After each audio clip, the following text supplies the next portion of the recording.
At Easter dinner, my daughter announced, "I'm changing my last name to stepmom's. She's more of a mom than anyone." I buttered my roll and stayed silent. The honey-glazed ham sat between us, still steaming. Mom had used her good china, the kind she only brings out twice a year. Chloe was sitting across from me next to her dad and Diana, wearing this designer blazer I'd never seen before. My sister Lauren kicked me hard under the table. Mom's fork rose halfway to her mouth, but I just took another bite of my roll and asked someone to pass the green beans. Chloe kept going, her voice getting louder. "Diana's helping me start my own marketing agency. She's investing $50,000 and connecting me with her entire network. She actually believes in me, unlike some people." That last part was aimed at me. 6 months ago, I told Chloe she should get more experience before starting a business. I'd offered to help her build a portfolio, make connections the right way. She'd called me unsupportive. Her dad shifted in his seat, suddenly very interested in his mashed potatoes. Diana smiled like she'd just closed a major deal, her hand possessively on Chloe's shoulder. "Vivian," Mom said quietly, "aren't you going to say anything?" I looked at Chloe directly for the first time all evening. "Congratulations on your business venture." Lauren made a choking sound. Mom reached under the table to squeeze my knee, but I pulled away. The rest of dinner was torture. Chloe kept shooting me these looks. Clearly frustrated I wasn't reacting. Diana talked endlessly about their plans, how she was mentoring Chloe, how blood doesn't make you family, loyalty does. When dessert came out, I excused myself early. Chloe didn't even look up when I left. 2 weeks later, my phone rang at 11 o'clock p.m. It was Chloe, and she was crying. "Mom, I need help." I sat up in bed. "What's wrong?" "Diana wants the money back. All of it." "What money?" "The $50,000. She says I breached our partnership agreement by missing a mandatory meeting, but I don't have it." "Mom,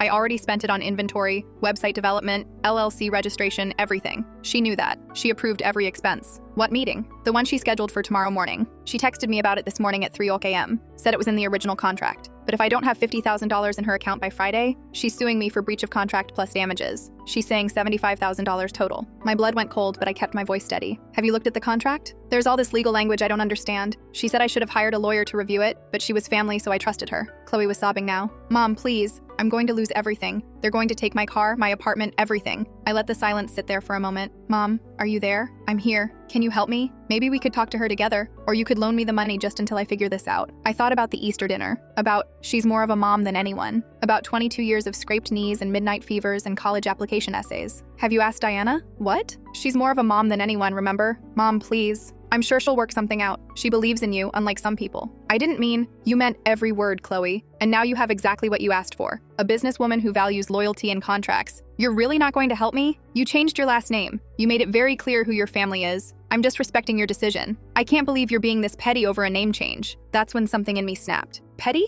I worked 3 jobs to put you through college while your dad sent child support maybe half the time. I stayed up with you through every nightmare, every heartbreak, every crisis. And the second someone waved money in your face, I became nobody. So, no, Chloe, I'm not being petty. I'm just letting you live with your choices." I hung up and blocked her number. My lawyer called the next afternoon. "Vivian, I've been doing some research on Diana Winters. You need to hear this." "Go ahead." Diana's own mother abandoned her when she was Chloe's age. Diana spent 20 years tracking her down, wanting answers. When she finally found her, her mother said daughters who abandon their parents don't deserve forgiveness. Then she died 3 weeks later. My stomach turned. So she's testing Chloe. She's recreating it. If Chloe chooses her over you completely, Diana finally proves she was worthy of being chosen. She proves her mother was wrong. My phone rang. Chloe's number. I answered, heavy breathing. "Mom?" Her voice was wrong, slurred. "Chloe, where are you?" "Diana's car. We're outside. She says we need to fix things tonight. She says if you really loved me, you'd..." The line went dead. I grabbed my keys and was in my car before I could think. Diana lived in one of those gated communities with the fake stone entrance and landscaping that probably cost more than my mortgage. The kind of place where every house looks basically the same but costs $500,000 anyway. I talked my way past security, saying there was a family emergency, and the guard actually looked concerned enough to let me through without calling ahead. Diana's house was at the end of a cul-de-sac, all glass and sharp angles.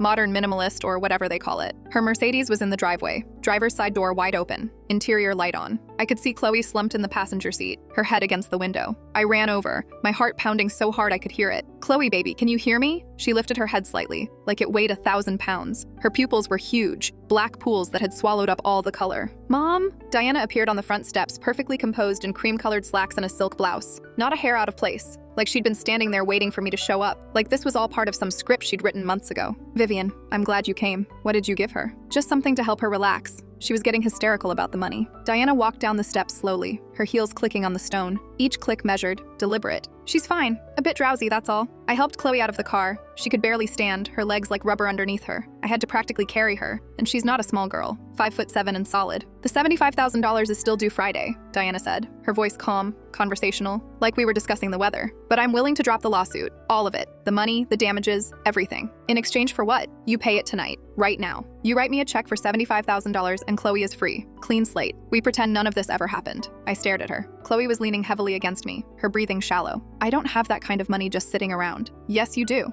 You have $127,000 in savings. Chloe told me during our business planning sessions. You've been saving since she was born. Every tax refund, every overtime shift, every birthday where you didn't buy yourself anything. She smiled, and it didn't reach her eyes. So here's what I need to know, Vivian. If you pay me tonight, you prove that Easter dinner meant nothing. That blood really is thicker than water. That you'll always choose her, no matter what she says or does. That I was right to choose my mother's memory over everything else. And if I don't, then I'll know exactly how much betrayal a mother can actually forgive, just like I learned from mine. Diana tilted her head. My mother walked away when I was 23, said I made my choice when I criticized her parenting. When I told her she wasn't there for me growing up, she gave me one chance to apologize, to take it all back. I didn't, and she never spoke to me again, not once. 20 years, Vivian. 20 years I looked for her, and when I finally found her, you know what she said? I didn't answer. She said, daughters who abandon their parents don't deserve forgiveness. 3 weeks later, she was dead. Heart attack. And I never got to prove to her that I was worth choosing, that I deserved a mother who would fight for me. Diana's voice cracked slightly. So what I need to know is, are you like her, or are you different? Chloe's head lolled against my shoulder. She smelled like whatever Diana had given her, something chemical and sweet, underneath her usual coconut shampoo. My answer is no. Diana's smile didn't change, but something flickered behind her eyes. Disappointment? Relief? I couldn't tell. Then we're done here. I got Chloe to my car, buckled her in, and drove straight to the ER. The whole way there, she kept mumbling things I couldn't understand. Half sentences about contracts and money and sorry, so sorry. They kept her overnight for observation, ran a talk screen, and the doctor, this tired-looking woman in her 40s, told me Chloe had been given a pretty heavy dose of Xanax mixed with wine. Enough to be dangerous, she said. Another hour, and we might be having a different conversation. I sat in that plastic hospital chair all night, watching Chloe sleep, and I didn't cry. I just sat there, listening to the beep of monitors and the shuffle of nurses' shoes in the hallway. Around 3 a.m., a guy in the next room started screaming about spiders, and they had to sedate him. The whole floor went quiet after that. The next morning, while Chloe was still groggy and eating terrible hospital eggs that looked like they'd been cooked 3 days ago, my phone started blowing up. First, it was her bank. Some guy named Kevin with a nasally voice calling about an emergency garnishment on her checking account. Then her apartment complex. The property manager with the fake cheerful voice saying her lease was being terminated due to pending legal action. Then the repo company, looking for her car, asking when would be a convenient time to pick it up, like there's ever a convenient time to have your car stolen legally, all within 3 hours. I watched it happen and I didn't move, just sat there in that plastic chair that was making my back ache. Chloe kept looking at me, her eyes getting wider and more panicked with each call, and I just sat there drinking my terrible hospital coffee that tasted like burnt rubber. Mom, please, you have to do something. Do what? Call Diana. Fix this. Talk to her. I don't understand why you're just sitting there like you don't even care. A nurse came in to check vitals. Young guy, probably 25, with bleached tips in his hair that looked like a mistake from 2003. I stepped out into the hallway. My phone rang. Diana. Yes? My mother waited until I hit bottom, Diana said without preamble. Until I lost my apartment, my car, until I was sleeping on a friend's couch and couldn't even afford ramen. She knew, her friends told her, and she didn't do anything, just waited to see if I'd break, if I'd come crawling back and admit she was right about everything, that I was ungrateful, that I didn't deserve her. Diana's voice was steady, clinical almost. You're doing the same thing, watching Chloe lose everything and just sitting there. We're not so different, Vivian. She hung up before I could respond. Chloe was discharged that afternoon. Standard 24-hour hold, they said. She was stable, no permanent damage, just give her lots of water and rest and she'd be fine in a few days. She had nowhere to go. Her apartment was already locked, her stuff being boxed up by the complex. Her car was gone, probably already at some impound lot on the edge of town. Her checking account was frozen. Every penny she had trapped behind legal red tape. Can I stay with you? She asked in the hospital parking lot. She wouldn't look at me, just stared at her feet in the sandals I'd brought her because the heels she'd been wearing were still in Diana's car. Yes, we drove to my house in silence. I set her up on the couch with the spare blankets and a pillow from the linen closet, not in the guest room, the couch. The same couch where she used to build forts when she was 6, where we'd watch Disney movies and eat popcorn until she fell asleep on my lap. Thanks, she whispered. I didn't answer, just turned off the light and went upstairs. The next morning, flowers arrived. A huge, expensive arrangement, all white roses and lilies in this massive crystal vase. The delivery guy had to use both hands to carry it. The card said, "Thank you for proving mothers have limits." No signature needed. I put them on the kitchen counter where Chloe could see them from the couch. She stared at them for a long time, then turned to face the wall. That's when I realized Diana was watching. Not just watching, studying, taking notes. She wanted to know my breaking point. She wanted to map out exactly how much a mother could withstand before she either caved completely or walked away like Diana's mother had. This was research. I was a lab rat, and Chloe was the experiment. Chloe spent 3 days on my couch, barely moving except to go to the bathroom. She didn't have her phone.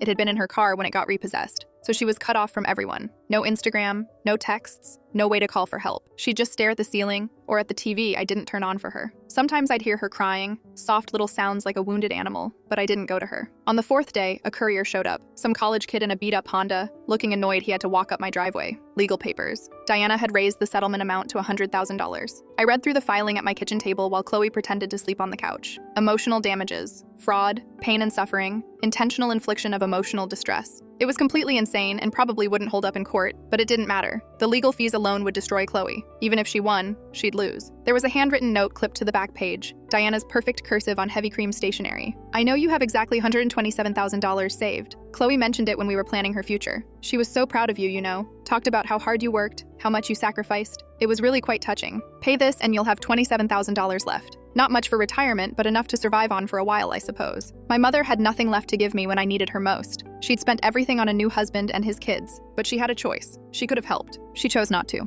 Let's see if you choose differently. I drove to Diana's house without telling Chloe. I didn't call first. I just showed up and rang the doorbell until she answered. It took maybe 6 rings. I could hear movement inside, footsteps on hardwood, but she made me wait. Vivian, this is unexpected. How do you know my savings down to the dollar? I told you. Chloe shared during our planning sessions. We met for coffee every Tuesday for 3 months before Easter. We were very thorough. She wanted to make sure she understood what real sacrifice looked like, what you'd done for her over the years. Diana leaned against the doorframe, completely relaxed. She actually cried when she talked about it. Said she didn't appreciate you enough, that she took you for granted. It was a beautiful moment, really. Of course, that was before Easter dinner. You planned this. All of it. The investment, the contract, the 3 a.m. meeting notice, the impossible terms. I gave her a real opportunity. The business plan was solid. The investment was genuine. She just didn't read the terms carefully. That's not my fault. You buried a clause that let you call mandatory meetings with 3 hours notice. You knew she'd miss one eventually. She should have hired a lawyer. That's what adults do before signing contracts. Diana smiled. But she trusted me, because I was family. Because blood is supposed to mean something, right? You're punishing me for something your mother did. Diana's face changed. Something flickered behind her eyes. Something raw and painful. I'm giving you a choice she never gave me. That's generous, don't you think? She didn't even give me a chance to make it right. Just cut me off. Changed her number. Moved.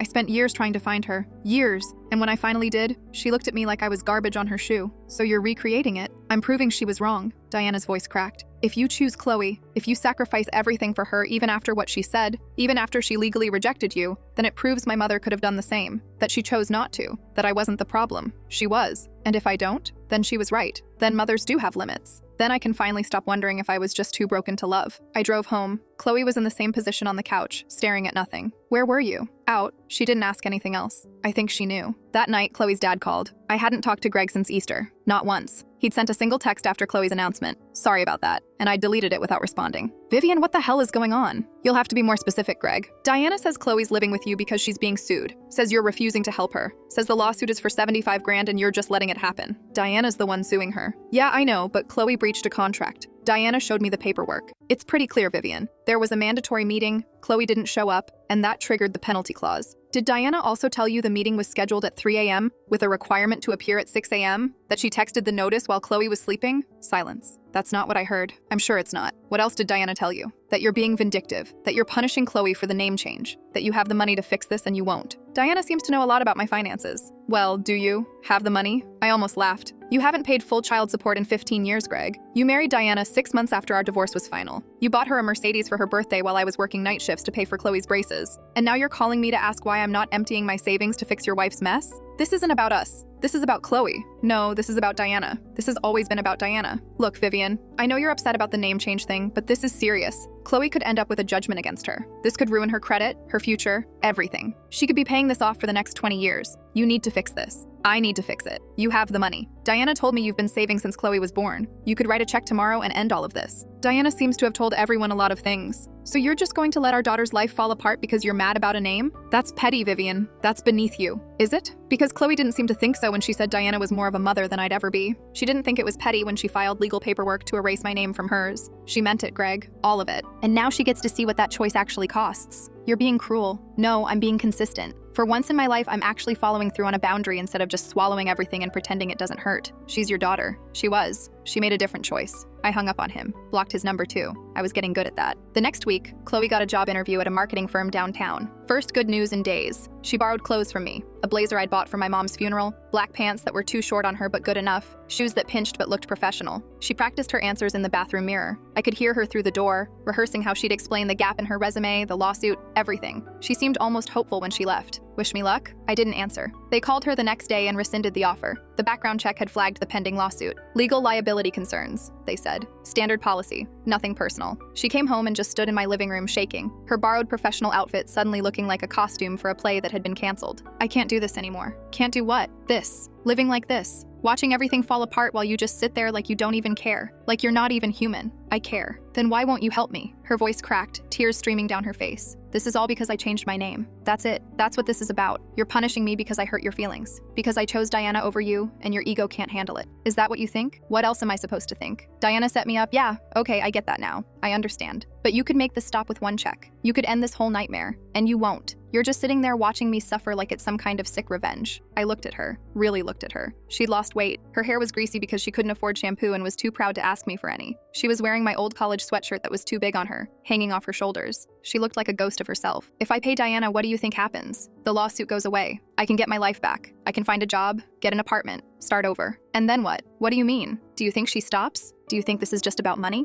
Chloe stared at me. I don't know what this is about anymore. It's about her proving that mothers eventually give up on their daughters. That's what her mother did to her. Cut her off, walked away, proved there are limits to maternal love. And she needs to see if I'll do the same thing or if I'll be different and sacrifice everything to prove her mother was wrong. Either way, she wins. Either I'm like her mother and she was right to feel abandoned, or I'm different and her mother was a monster. Either way, she gets her answer. That's insane. Yes, it is. So you're just going to let her win by doing nothing? By letting me lose everything? I'm going to let you figure out what you actually want, Chloe. Because I don't think you know yet. I don't think you knew at Easter dinner. And I don't think you know now. She screamed at me then. Actually screamed, her voice raw and broken. Called me selfish and cruel and said I'd never forgiven her for choosing her dad when she was 7 and he got remarried. Said I'd been waiting years for an excuse to abandon her. That I'd just been looking for a reason to prove she wasn't worth fighting for. I stood there and took it. Every word. When she was done, when her voice gave out and she was just standing there crying, I told her dinner was in an hour and walked upstairs to my room. I found her on the kitchen floor that night around midnight. I'd come down for water and there she was, curled up between the counter and the dishwasher, crying so hard she was hyperventilating. Those horrible gasping sobs that sound like someone's being torn apart from the inside. I sat down next to her on the cold tile and didn't say anything. Just sat there until her breathing slowed, until the sobs turned to hiccups, then to shuddering breaths, then to silence. I'm sorry, she whispered. Mom, I'm so sorry. I know. I don't know how to fix this. I don't know what to do. Neither do I. We sat there on the kitchen floor until my back started hurting. And then I made us grilled cheese sandwiches because it was the only thing I could think to do. We ate them in silence, sitting at the kitchen table at 1 a.m, and it felt like maybe we were making progress. Like maybe we could find our way back to each other. The next morning, Chloe was gone. Just gone.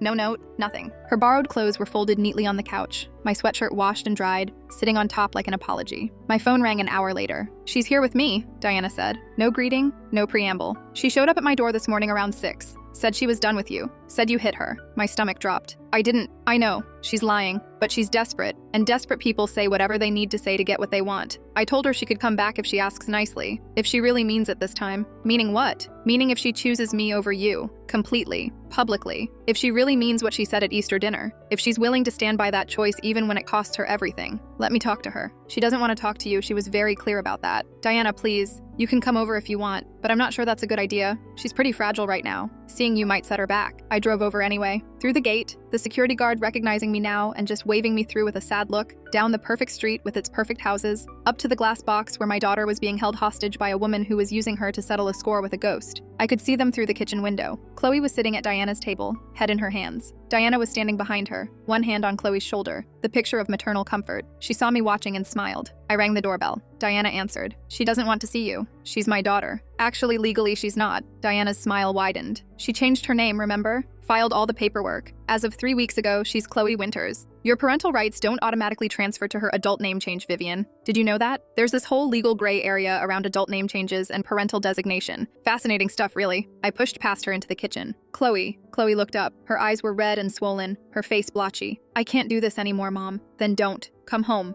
I can't go home. I don't have a home. I don't have anything. No car, no money, no job, no future. Everything's gone. You have me, do I? She laughed, and it sounded broken, like glass shattering, because it feels like I lost you at Easter dinner, and I don't know how to get you back. I don't even know if you want me back. Diana stepped between us, her hand still on Chloe's shoulder. I think you should leave, Vivian. You're upsetting her. She came here for safety, for peace, and you're disrupting that. I'm her mother. Not anymore, remember? She changed her name. Legally, I'm the closest thing she has to family now. Legally, I have more claim to her than you do. Diana's voice was soft, almost kind. I've been planning this for months. Since the first time Chloe mentioned you at one of our coffee meetings. Since she told me about how you didn't support her dreams. How you always wanted her to play it safe. How you never believed in her the way I do. I saw an opportunity to give her what I never had. A mother who believes in her unconditionally. By trapping her in debt. By showing her what choices cost. What loyalty means. What family really is. Diana turned to Chloe. Tell her. Chloe wouldn't look at me, just stared at her hands on the table. I need you to pay Diana. That's the only way this ends. That's the only way I can have my life back. And if I do, then I'll know you actually love me. That you're not just punishing me for choosing Diana. That you meant all those things you said when I was growing up about how you'd always be there for me, no matter what. And if I don't, then I guess we're done. Then I guess I know where I stand. Then I guess you're just like every other parent who says they love you until you do something they don't like. I looked at Diana, who was watching me like I was a bug under glass, studying my reaction, taking mental notes. I'm not paying her, I said. Chloe's face crumpled. Then we're done. Don't call me. Don't text me. Don't come here. We're done. I walked out, got in my car, sat there for maybe 20 minutes before I could drive. My hands were shaking too hard to hold the steering wheel. My lawyer called that afternoon. Janet Mitchell, who'd handled my divorce from Greg, and who I'd kept on retainer because I had a feeling I'd need her again someday. We have a problem. Just one. The name change is real. And with it, Diana has essentially positioned herself as Chloe's legal guardian for purposes of the lawsuit. It's a weird loophole, but she's exploiting it brilliantly. Your only move is to pay the settlement and file for grandparents' rights. Which sounds insane since Chloe is 22, but it might force a judge to look at what Diana's actually doing. How much would that cost? In legal fees? Probably $30,000. Maybe more if Diana fights it, which she will. And there's no guarantee it works. It's a Hail Mary, Vivian. So either way, I'm paying. Yeah, pretty much. Either you pay Diana and it goes away, or you pay me and we fight and maybe win, but probably don't, and you're out the money anyway, plus years of your life. I hung up and stared at my kitchen wall. The flowers Diana sent were dying now, brown edges creeping across the white petals like rot spreading. I should throw them away, but I kept them there. A reminder of what I was dealing with. 2 weeks before Thanksgiving, an invitation arrived in the mail. Heavy cardstock, the kind that costs $3 a sheet. Expensive printing, gold embossed edges. You are cordially invited to Thanksgiving dinner at the Winters residence. There was a guest list printed in elegant script. Diana Winters, Chloe Winters, Greg Peterson. My name was at the bottom, written in the same script, and then crossed out in thick red ink. Above it, someone had written in block letters, family only. I threw it in the trash, then pulled it out and put it on my fridge with a magnet. Let it stare at me every time I opened the refrigerator. Let it remind me what I was fighting. Thanksgiving morning, Chloe called from a number I didn't recognize. Probably Diana's landline. Mom, I'm here. Please pay her. Please. I'm begging you. She was crying, her voice thick with tears. I can't do this anymore. I can't live like this. Just pay her and this can all stop. Please. I'll do anything. I'll change my name back. I'll apologize. I'll spend the rest of my life making it up to you. Just please make this stop. Chloe, she said if you pay before Thanksgiving dinner, she'll let me have my life back. All of it. The lawsuit goes away. She'll help me get an apartment, a new car, everything. She just needs to know you choose me. That's all. She just needs to know you choose me over your pride. I could hear Diana in the background, her voice low and steady, coaching. Tell her you'll never forgive her if she doesn't. I'll never forgive you if you don't do this, Chloe said, and her voice went flat, mechanical, like she was reading lines from a script someone else had written. I'm not paying her. Silence. Then I guess I know where I stand. She hung up. I blocked the number. Lauren called an hour later. Mom told me what you're doing, how you're refusing to help Chloe. Mom doesn't know the whole story. I know enough. Chloe made a mistake. She's 22. She's allowed to make mistakes. And you're punishing her like she committed some unforgivable sin, like she killed someone. She changed her name, Lauren. She told me Diana was more of a mother than I'd ever be, in front of the whole family, on Easter. Because she was mad at you. Because you didn't support her business idea. People say things they don't mean when they're angry. Do they spend months making it legal? Do they file paperwork and pay fees and go to court to make sure it's official? Silence. You're being cruel. Am I? Mom would have paid. Mom would have written that check without even thinking about it. Well, Mom's not here. And Mom never had a daughter tell her she was being replaced. Mom would be ashamed of you. Probably. Mom was ashamed of a lot of things I did, like divorcing Greg. like working instead of staying home with Chloe, like not being perfect every single second of every single day. So yeah, she probably would be ashamed, but she's dead, Lauren, and I'm the one who has to live with my choices. I hung up on her too. That night, sitting in my house alone while my daughter ate Thanksgiving dinner with the woman who was systematically destroying her life, I got a video text from a number I didn't know, probably Diana's cell. I shouldn't have opened it. I knew I shouldn't. Nothing good was going to come from it, but I did anyway. It was footage from Diana's dining room. Beautiful setup. White tablecloth, real china, crystal glasses, the whole thing. Chloe was sitting at the table in a dress I'd never seen before, navy blue and expensive looking. She was barely eating,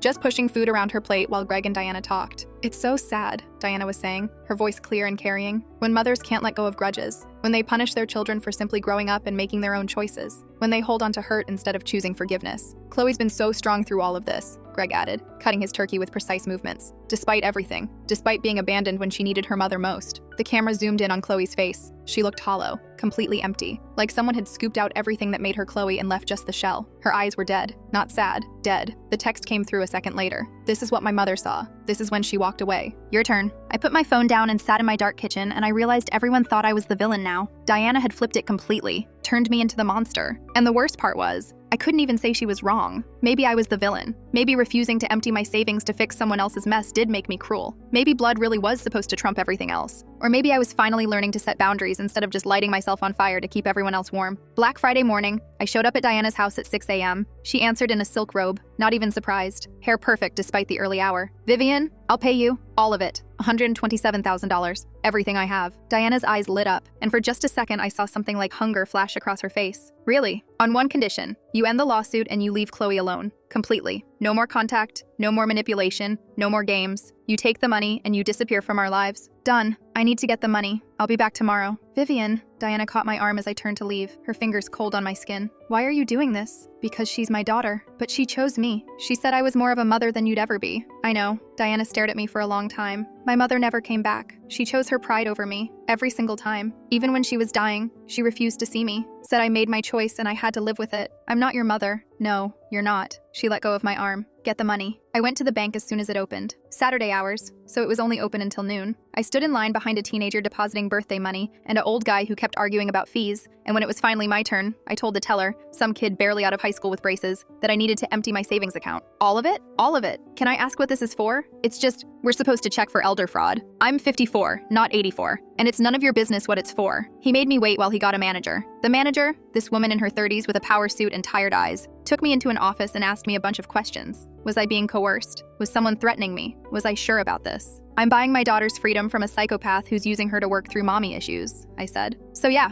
I'm sure." She had me sign a bunch of forms saying I understood the penalties for early withdrawal, that I understood I was destroying my retirement, that I understood I'd owe taxes on this next year, that I understood.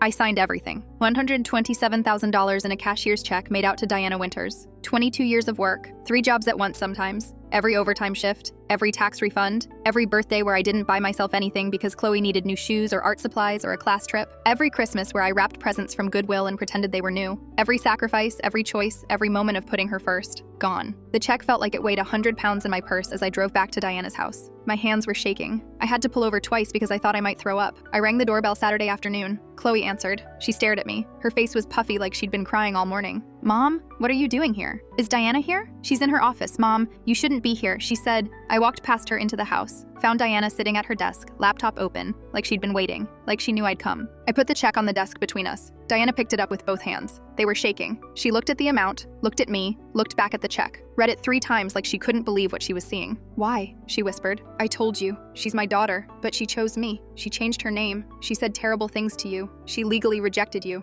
I know what she said. I know what she did. And I'm still here." Diana's face started to crumble. Tears filled her eyes, spilled over, ran down her cheeks. "You're lying. No mother does this. No mother chooses their child after this kind of betrayal, after being publicly humiliated, after being replaced. You're just trying to make me look like the bad guy. You're trying to prove my mother was a monster. I'm not trying to prove anything." "Yes, you are." Diana stood up, the check gripped in both hands hard enough that it was starting to crumple. "You're showing me that real mothers don't give up, that they keep choosing their children no matter what, that they sacrifice everything, even their own future. even their own security, even when it destroys them. And that means my mother could have done the same, that she chose not to, that I wasn't the problem. She was. Maybe she was. Diana let out this sound like something breaking inside her chest, a wail that came from somewhere deep and old and hurt. She tore the check in half, then in half again, and again, ripping it into smaller and smaller pieces, confetti falling around her feet. She didn't love me, Diana sobbed, dropping to her knees among the torn pieces. She didn't love me. She didn't love me. 20 years I looked for her, and when I found her, she looked at me like I was nothing, like I was garbage, like I had never mattered at all. Chloe appeared in the doorway behind me, staring at Diana on the floor. "Pack your things,"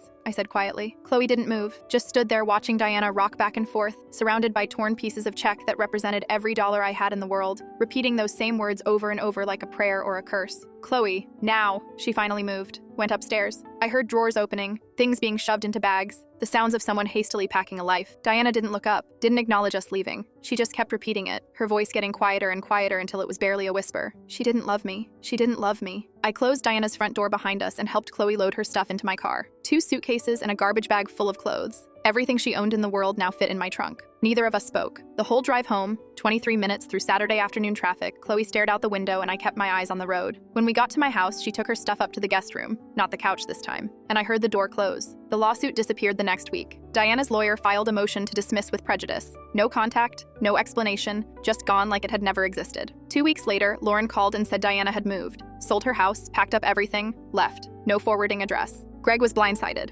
Apparently, she'd just texted him one day and said she needed space, that she couldn't be around Chloe anymore, that seeing her was too painful. Chloe started therapy the following month, court-mandated sessions that her dad's insurance actually covered for once. She got a job at a small marketing firm that didn't run background checks, just wanted someone who could write decent copy and show up on time. She's still living with me, still in the guest room, paying rent now that she has income. $400 a month, which is half what she'd pay anywhere else, but it helps.